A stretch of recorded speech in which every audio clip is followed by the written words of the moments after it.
कल हमारी central government की कैबिनेट ने सर्वसम्मति से एक रेजोल्यूशन, एक प्रस्ताव पारित किया।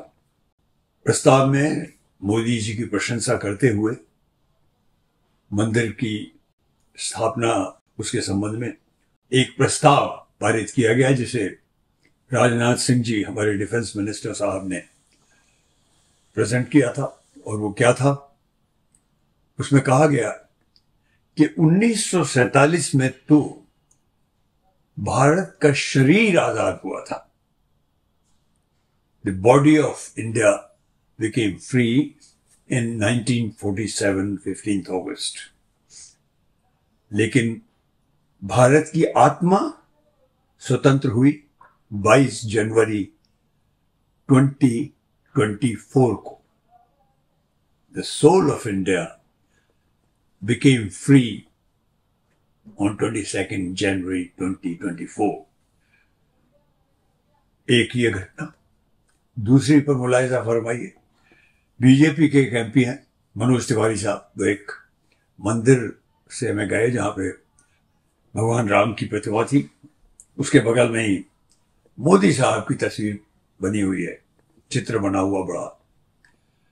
गए, बाकायदा जो तरीका होता है दंडवत प्रणाम वगैरह, ये सब दोनों जगह किया गया। तो उसी मंदिर में बराबर भगवान राम के, मोदी जी की भी स्थापना हो गई। वो मतलब साधारण पुरुष अब नहीं रहे, वो भगवान का स्थान ले चुके हैं। यह है मेरा आज का भारत। इसमें कोई शक नहीं है कि मोदी जी को पूरा विश्वास है कि एक अपार जनमत उनके साथ है, और हमें एक्सेप्ट भी करना चाहिए।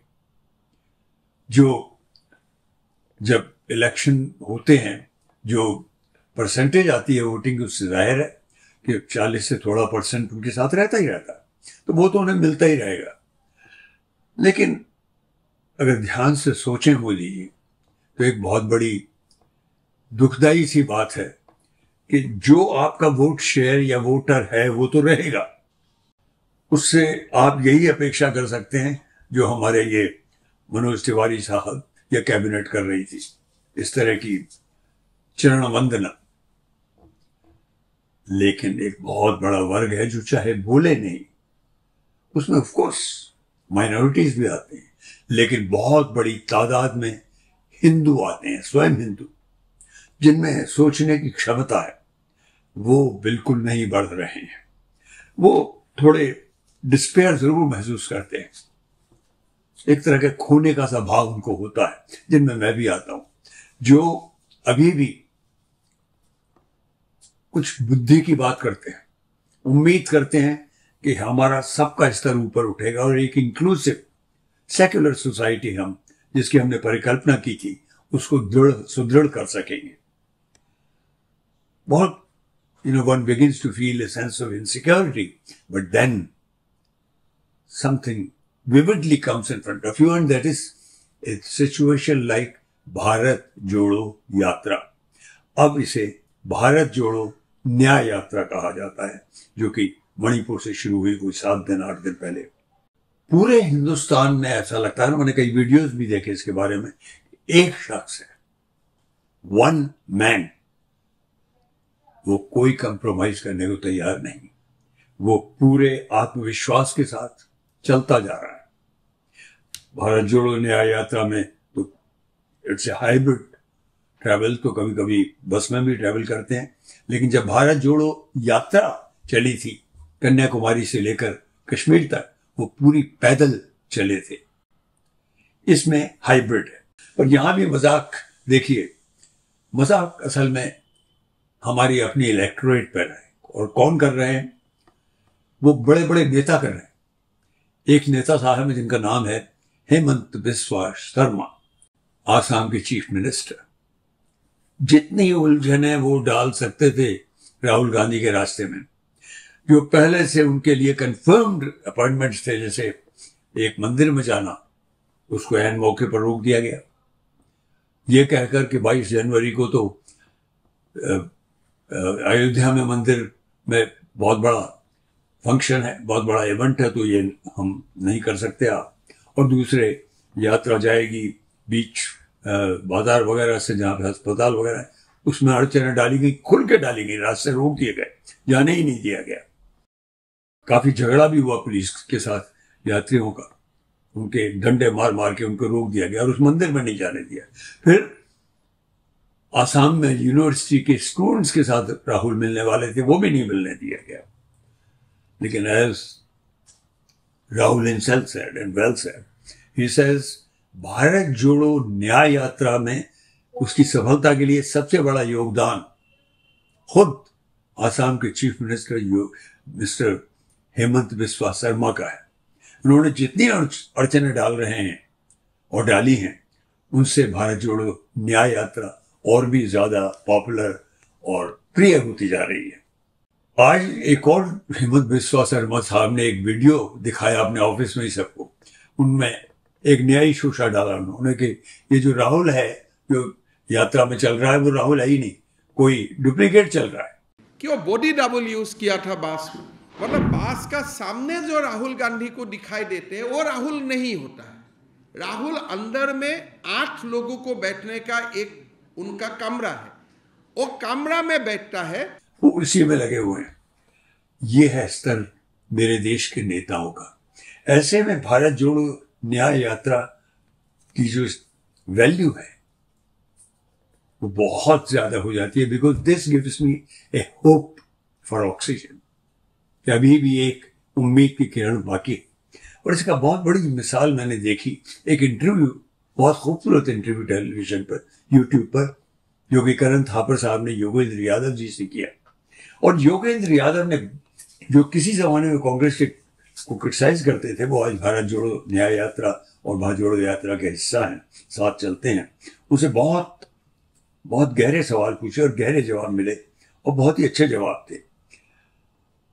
उन्होंने एक बात जो कही वो बहुत ही ध्यान देने योग्य है। उन्होंने कहा कि भारत जोड़ो यात्रा में राहुल गांधी ने एक चीज प्रूव कर दी कि वो पप्पू नहीं है।